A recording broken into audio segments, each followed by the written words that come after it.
This is your hunt, Captain. There's a pack of war chiefs just arrived in Noor. Call themselves Beastmasters.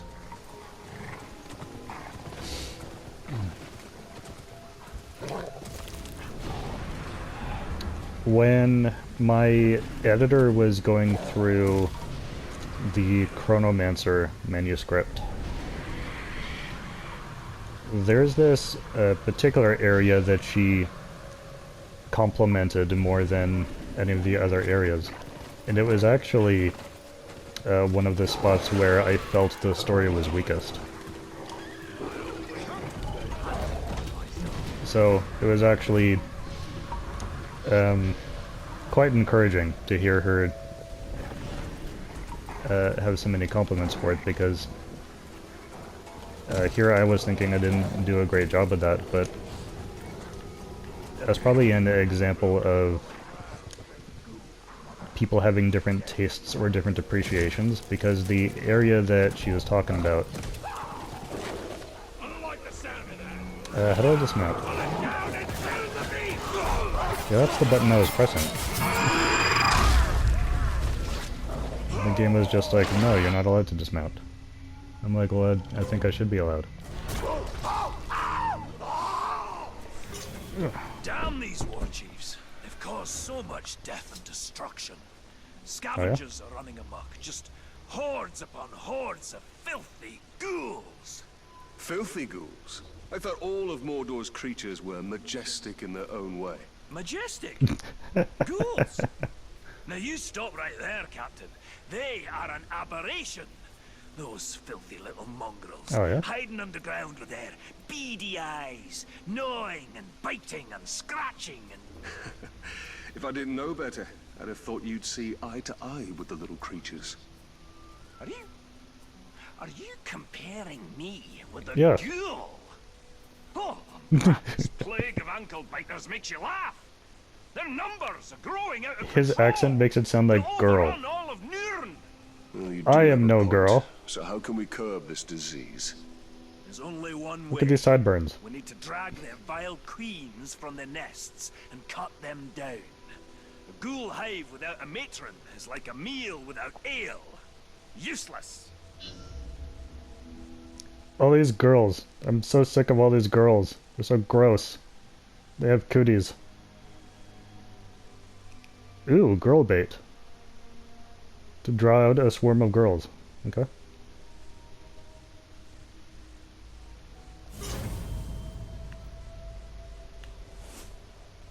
Just shoot? Well, that's fairly simple. I guess I'll finish my thought first, though. Actually, maybe there's some flowers to pick up as well. Let's see. The part of Chronomancer that my editor was complimenting so much was the one where you see more of elven culture, particularly high elves. She seemed impressed with how well I captured that atmosphere.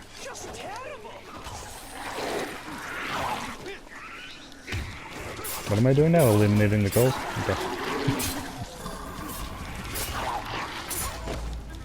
And I had spent quite a lot of time working on getting into the mentality of high elves. Not this time.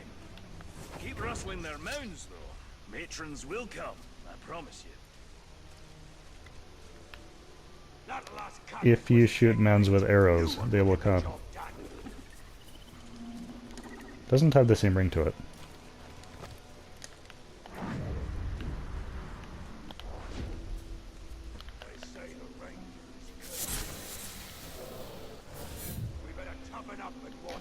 So I'm guessing that my editor just had a thing for high elves and that culture. Oh, it's Torvin. Oh, we don't want to shoot him. Probably.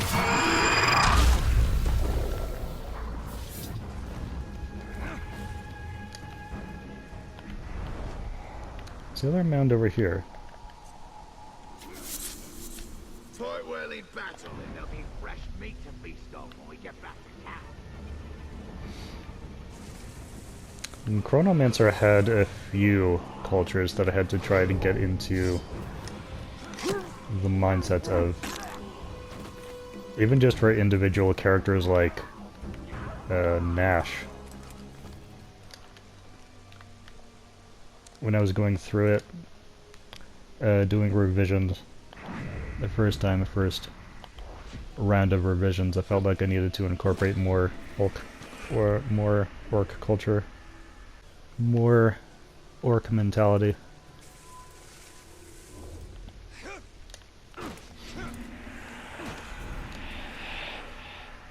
And some cultures that I invented just for that story.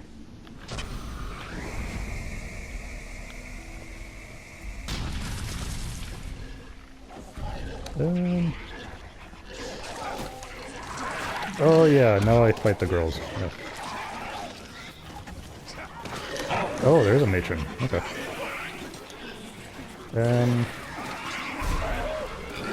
Oh, Shadow Strike. Okay. Just Shadow Strike?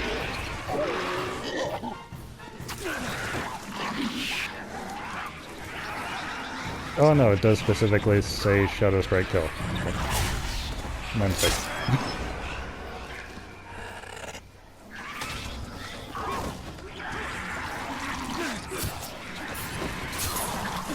Oh, I have to kill a few of them. Okay.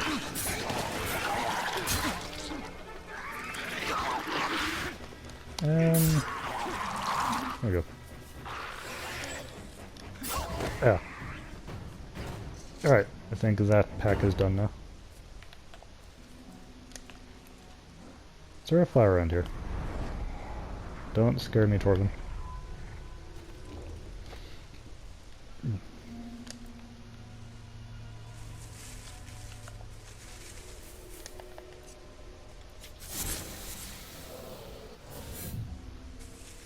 Yeah.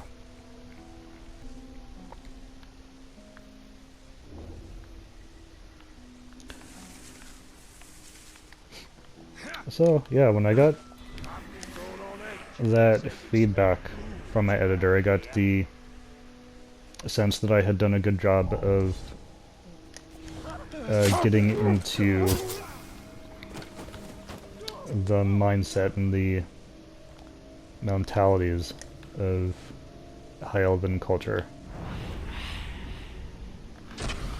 And capturing that vibe, and that meant a lot to me. It was very encouraging, because that was something that I did want very badly to successfully capture.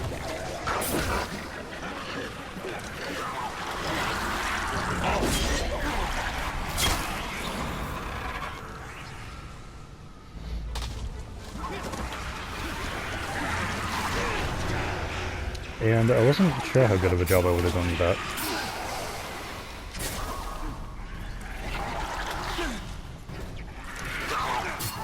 Like, I didn't know ahead of time how well I was going to do. I did prepare myself for it as best as I could, and I think I did do a bit of improvements in the revisions that I did before sending it off for editing.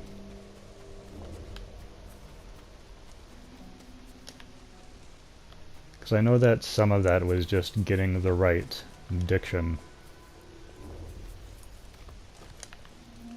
Getting a solid understanding of how these characters would speak.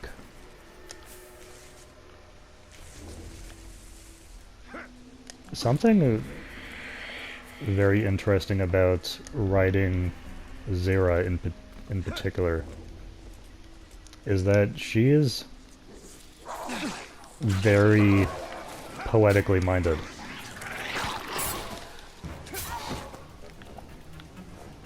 And an encourager by nature. Like, she spends so much time finding words of encouragement for people, and looking at something that is clearly a negative and finding ways of putting a positive spin on it. To go like, yeah, that's one way of looking at the situation, but here's another.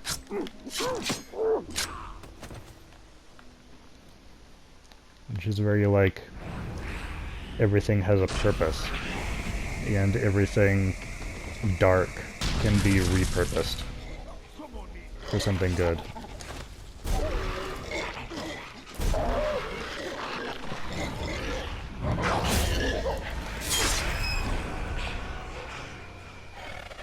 I am covered in ghoul filth.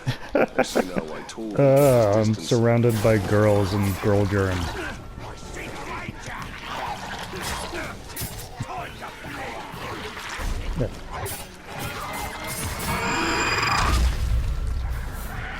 Meet up with Torvin. We can talk about all these girls.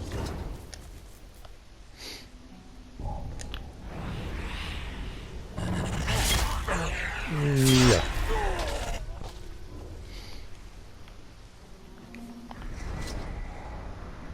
I think I see a fire nearby.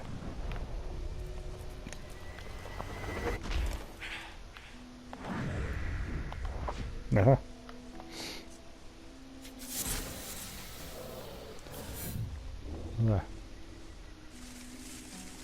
Your writing Zera was one of the great pleasures of mine. Writing Chronomancer, because just the practice of getting into her head and remembering to look at the world the way that she does, it made me a better person. Just the process of doing that. Like, that's one of the reasons I got kind of sad once the story was over. Was that like I wouldn't be doing that so much for a while. Good news, Talion. You still haven't matched me for ghouls killed in a single afternoon. Ha! For once Really? it is I who has come up short. I'll give you that one, Ranger. Oh my goodness. But killing this next war chief is going to be a tall order. You see, he rides upon a Graug. This guy's such a You'll have to racist. flood his garrison with ghouls to set our enemies against each other.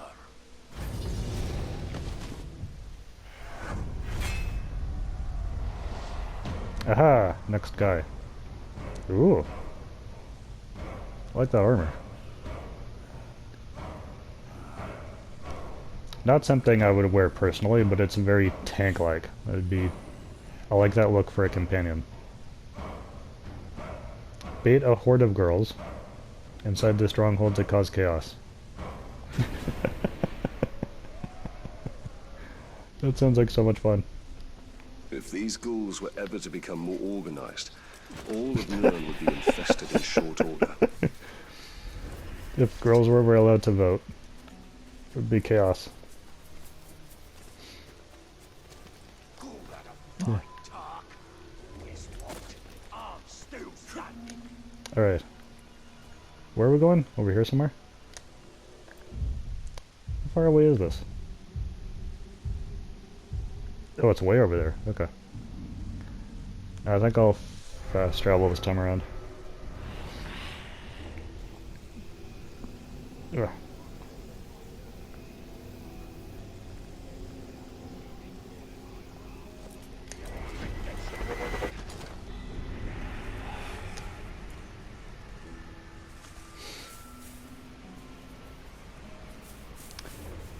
And Zera's worldview was definitely not the only one that I had to remember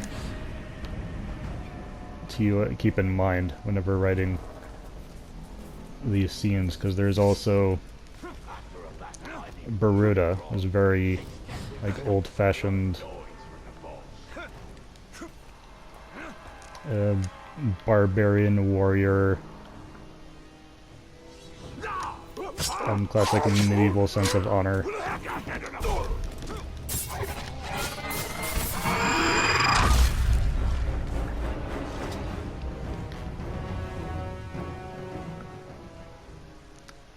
And Nash,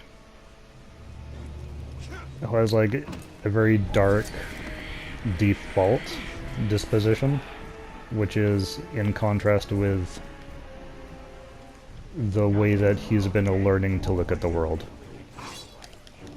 over the course of the time that he's been with Barud and Arid.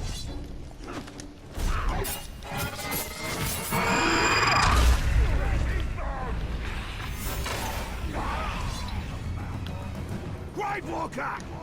When I'm Oh. done, there'll be nothing left of you but a stain.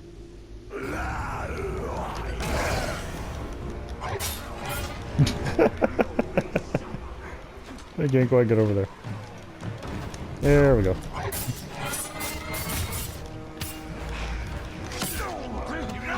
I definitely feel like they're giving me more time to perform executions. Yeah.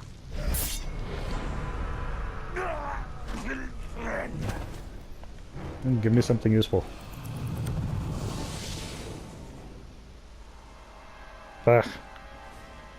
Just a weaker version of something I already have.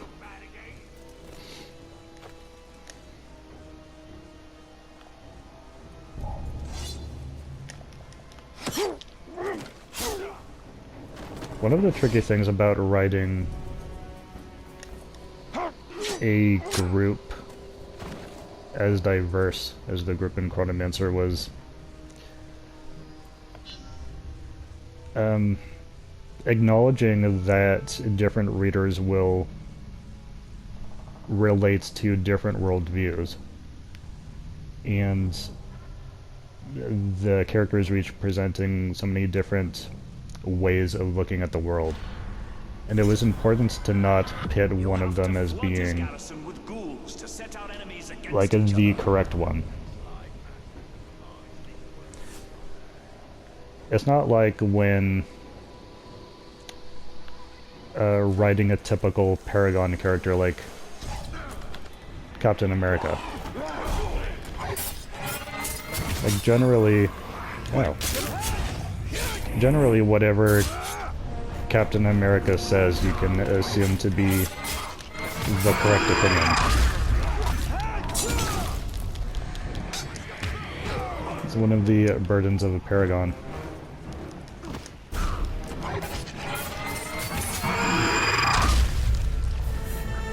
And I didn't want that for this story. I wanted to present different perspectives and have them each be recognized as valuable, regardless of whether or not they were correct, or regardless of which might have been more correct than others.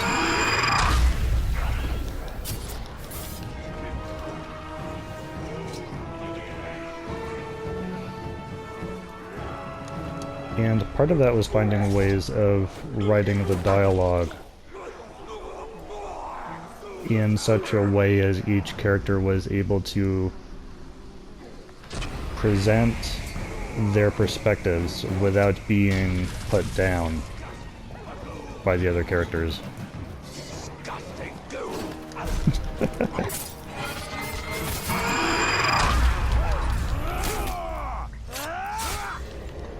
These guys are getting overrun with girls and it's grossing them out.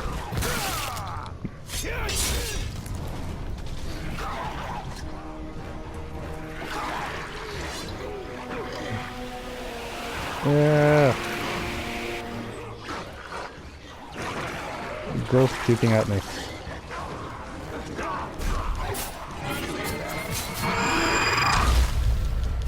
Didn't I just clear out this exact spot? And therefore shouldn't there be a bunch of dead bodies that these guys are wondering about? And possibly reporting to their superiors?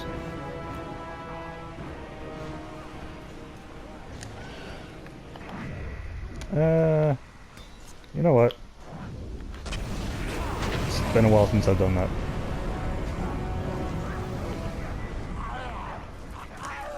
Okay, I'm seeing... Ah, there it is. It was telling me that I was in the area, but I didn't actually see the pit. There we go.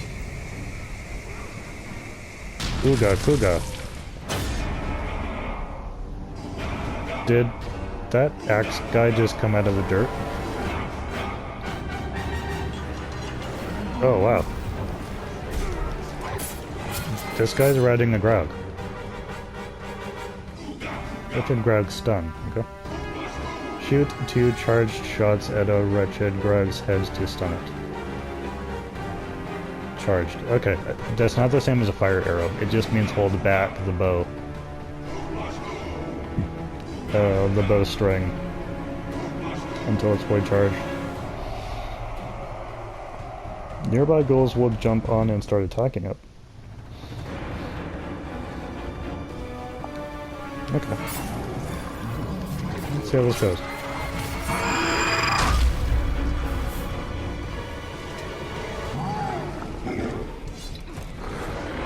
I really have a go at this. I do remember this somewhat from the playthrough I did before, but I don't remember if it was actually difficult or if I'm just thinking that because of how crazy it looks.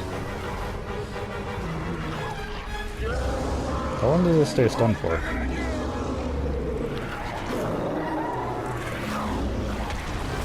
Not that long, okay.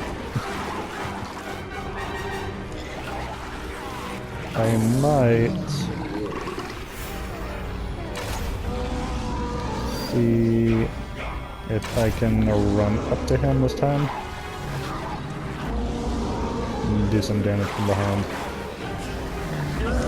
Yeah. Gotcha. I don't suppose... Oh. Accidentally went after the matron instead. Okay. How many more arrows do I have? Actually.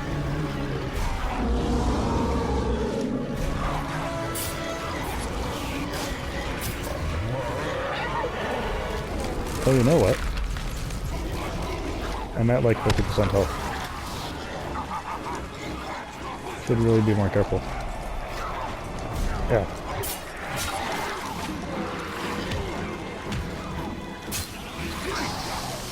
Whoa, what's happening?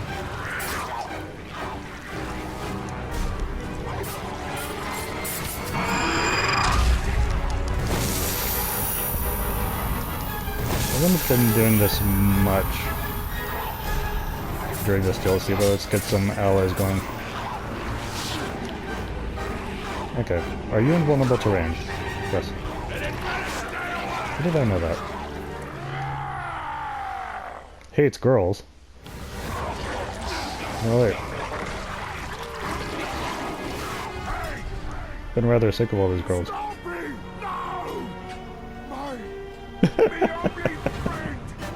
I smash you for it!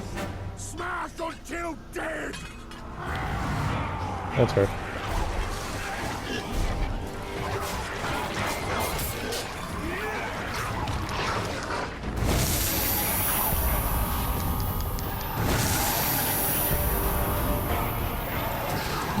Okay.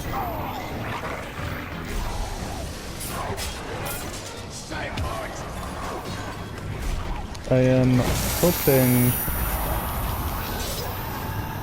that it was the Graug that did me 50% health damage and not him directly. Oh, not him. Jeez. Oh my goodness.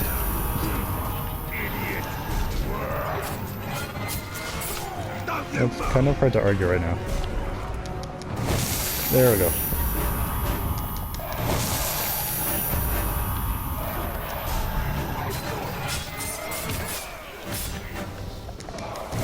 I'd rather not have to run after a flower just yet.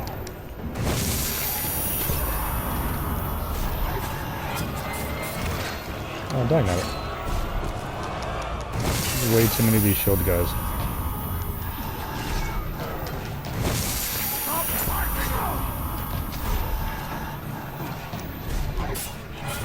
My allies seem to be helping though.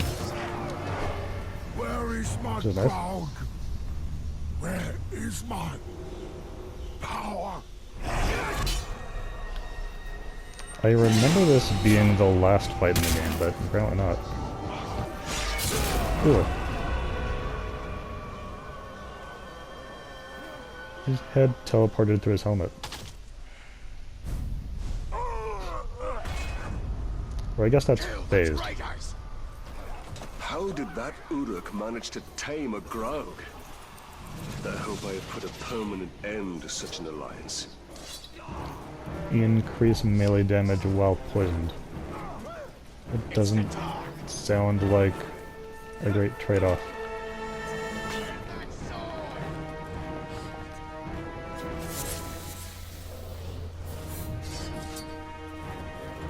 What is the next story mission then?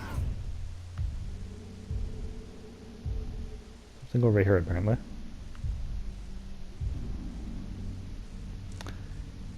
Hypocritical oath. Okay. An unsavory proposition to deal with his most reviled enemies. I'm guessing that's girls. You'll be breakfast. So it sounds like he has a proposal to do with the girls. And that is probably what I need to do next in order to move this story forward a bit more. Hey, made it to the end of the video. Thanks for watching. If you enjoyed this, don't forget to leave a like, leave a comment to let me know what you think, and subscribe to stay notified about future content. Until next time, thanks again for watching. I hope you're all staying safe. I'll see you later.